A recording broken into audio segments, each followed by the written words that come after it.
시청자 여러분, 안녕하십니까? 2026년 8월 23일 일요일, 전 세계의 격변을 날카로운 렌즈로 들여다보는 글로벌 인사이트입니다. 오늘 세계는 무역 장벽과 기술 패권 경쟁, 자연재해 속에서 생존을 모색하는 각국의 움직임이 긴박하게 교차하고 있습니다. 이 복잡한 정세를 역사적 맥락과 경제적 통찰로 풀어주실 박 작가님 모셨습니다. 반갑습니다. 네, 반갑습니다.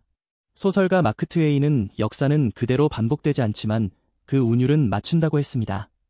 오늘 마주한 글로벌 갈등과 경제 격변 역시 과거 인류가 겪었던 진통들과 놀랍도록 닮은 운율을 연주하고 있죠. 역사를 통해 오늘 뉴스의 이면을 흥미롭고 예리하게 풀어드리겠습니다. 첫 소식은 대한민국입니다. 국회가 패스트트랙 심사 기간을 90일로 단축하는 법안을 가결했습니다. 또한 정부는 반도체 초과 이익을 재원으로 청년 지원과 인공지능 투자에 100조 원 이상을 투입하는 칩인드폴 펀드를 조성하겠다고 발표했는데요. 하지만 자본시장에서는 코스닥 지수가 7% 이상 급락하며 큰 불안을 보였습니다. 이 현상을 어떻게 보십니까?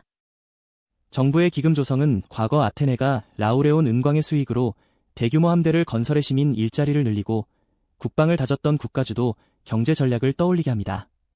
이재명 대통령의 칩인드폴 펀드 역시 반도체 초과 이익을 청년과 미래 기술에 재투자하겠다는 강력한 재배치 모델이죠. 90일 단축 패스트트랙은 이를 밀어붙이기 위한 고속 행정 엔진입니다. 하지만 코스닥이 7% 넘게 무너진 것은 자본시장의 깊은 경계심을 보여줍니다. 정부의 급격한 개입이 신용 경색 우려를 낳아 시장 저항으로 이어진 것이죠. 이는 18세기 영국의 남해회사 거품 붕괴와 닮아 있습니다. 정책의 명분만큼이나 시장 신뢰를 지켜낼 정교한 완충기가 필수적입니다. 미국 소식입니다. 도널드 트럼프 대통령이 캐나다와의 협상 결렬 직후 대공황 시절인 1930년대 관세법 338조를 소환해 캐나다산 제품의 50%의 보복 관세를 부과했습니다. 국가 부채가 40조 달러에 이르고 금리 인상 경고까지 겹쳤는데 이 강경책의 본질은 무엇인가요? 트럼프 대통령이 소환한 1930년 관세법은 대공황을 악화시켰던 악명 높은 스무트하울리 관세법의 부활로 자국 보호주의가 낳은 독약입니다. 19세기 중상주의 무역 전쟁으로 돌아가겠다는 선언과 같죠. 하지만 현재 미국의 기초 체력은 다릅니다. 국가 부채가 40조 달러에 달하는 상황에서 관세 장벽으로 수입 물가를 올리면 금리 인상 압박이 가중되어 시장 전체가 흔들릴 수 있습니다. 마치 17세기 스페인 제국이 막대한 채무 속에서도 무리한 관세와 전쟁을 남발하다가 재정 파탄을 맞았던 역사적 교훈과 판박이입니다. 동맹을 적으로 돌리는 관세 전쟁은 미국 금융의 신뢰를 갉아먹는 자책골이 될 수 있습니다. 중국 소식입니다. 리창 국무원 총리가 국무원 상무회의에서 기초망과 우주망을 융합하는 차세대 통신망 건설을 강력 추진하기로 했습니다. 이와 함께 세계 로봇 대회에서는 중국의 로봇 기술이 수출의 새로운 명암으로 부각되었고 IMF 등은 성장률 전망치를 상향 조정했는데요. 중국의 기술 중심 돌파구 전략을 어떻게 분석하십니까? 중국의 차세대 네트워크와 로봇 투자는 과거 수나라가 유통과 경제 장악을 위해 막대한 자원을 쏟았던 대운하 건설과 맥이 정확히 닿아 있습니다. 당시의 물리적 운하가 제국을 묶었듯 리창 총리가 주도하는 통신망과 첨단 로봇들은 글로벌 공급망을 장악하려는 디지털 대운하인 셈이죠. 서방의 통제 속에서도 IMF가 성장률을 상향 조정하고 15차 5개년 계획이 활기를 띠는 비결이 여기 있습니다. 제조업 국가에서 고성능 로봇을 수출하는 고부가가치 기술 제국으로 체질을 완전히 교체하는 것이죠. 이는 과거 18세기 영국이 산업혁명을 통해 기계화된 면직물로 전 세계 패권을 쥔 흐름의 디지털 버전입니다.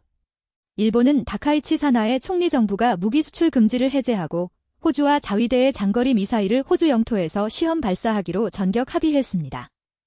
경제적으로는 쿨 재팬 사업 폐지를 검토하는 대신 자율주행 반도체 개발과 해상 풍력에 예산을 집중하고 있습니다. 이 급격한 선회의 이유는 무엇인가요?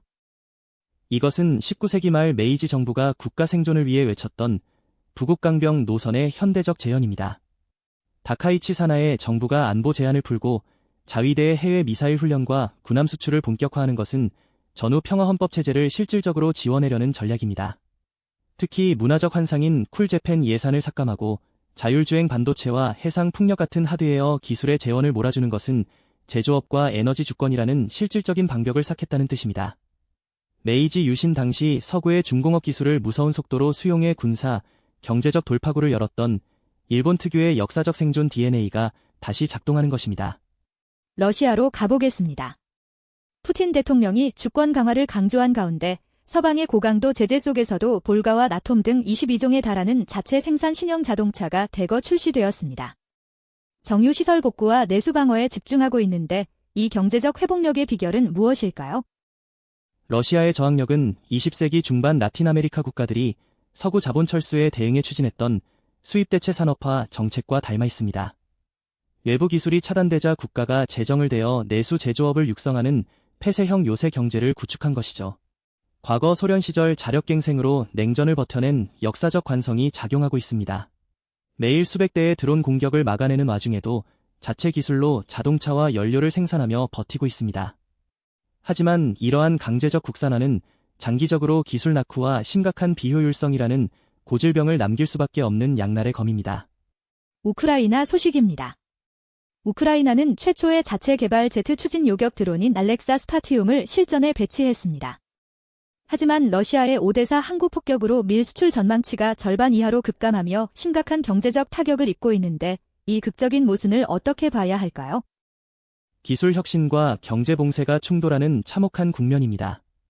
우크라이나의 제트드론 알렉사 스파티움은 2차 세계대전 당시 독일의 공습에 맞서 레이더 기술을 극적으로 발전시켰던 영국의 절박한 혁신을 떠올리게 합니다. 벼랑 끝에서 피어난 혁신이죠. 하지만 러시아가 오데사 항구를 타격해 밀 수출을 반토막낸 것은 나폴레옹의 대륙봉 세령처럼 상대의 경제적 젖줄을 완전히 끊어놓겠다는 가장 고전적인 봉쇄 전술입니다. 기술적 승리가 눈앞에 보여도 국부의 원천인 물류망이 차단되면 전쟁의 장기 동력을 유지하기 어렵다는 냉혹한 경제적 현실을 증명하고 있습니다. 마지막으로 콜롬비아 소식입니다. 규모 7.4의 대지진으로 수많은 인명피해와 수십만 명의 이재민이 발생한 가운데 아벨라르도 데 라 에스프리엘라 신임 정부는 규제 완화와 세금 감면을 골자로 정부 규모를 축소하는 재건 계획 기적의 조국을 선언했습니다.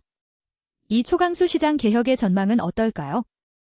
콜롬비아의 상황은 1970년대 칠레가 겪었던 이른바 시카고 보이즈의 충격요법과 유사한 경로를 걷고 있습니다. 에스프리엘라 정부의 과감한 세금 완화와 규제 해제는 대규모 재난 피해를 민간 자본 유치로 돌파하려는 자유주의 처방입니다. 재난 직후의 혼란기를 틈타 전면적인 시장 개혁을 이식하는 이 시도는 단기 자본 유치에는 유용할 수 있습니다. 하지만 당장 긴급 구호가 필요한 이재민들의 복지 수요를 무시한 채 작은 정부만을 고집하다가는 사회적 저항과 내부 분열이라는 또 다른 재앙을 맞이할 수 있다는 점을 경고하고 싶습니다. 이어서 전 세계의 주요 흐름을 집어보는 글로벌 단신입니다. 폴란드 정부가 무비자 체류 중인 콜롬비아 등의 국민에 대해 노동행위를 금지하는 새로운 고용 제한을 시작했습니다.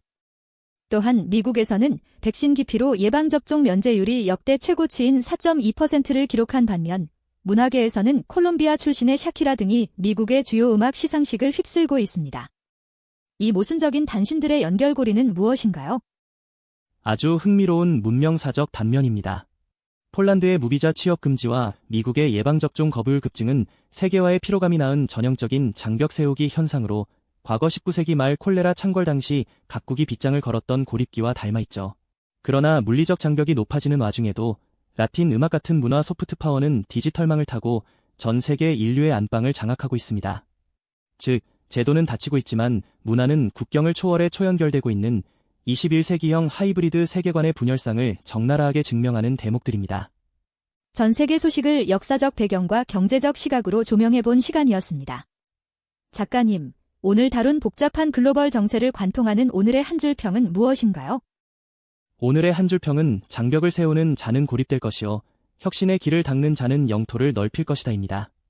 각국이 국경을 닫아걸며 생존을 도모하고 있지만 결국 이 대격변 속에서 최후의 생존자는 기술적 혁신과 문화적 가치로 소통의 길을 닦아내는 국가들이 될 것입니다. 아주 깊이 있는 한 줄 평이었습니다. 청취자 여러분, 오늘 글로벌 인사이트가 미래를 설계하는데 유익한 나침반이 되었기를 바랍니다. 오늘 하루도 활기차고 의미 있는 시간들로 가득 채우시길 응원합니다. 저희는 여기서 인사드리겠습니다. 고맙습니다. 감사합니다. 늘 건강하고 의미 있는 좋은 하루 보내십시오.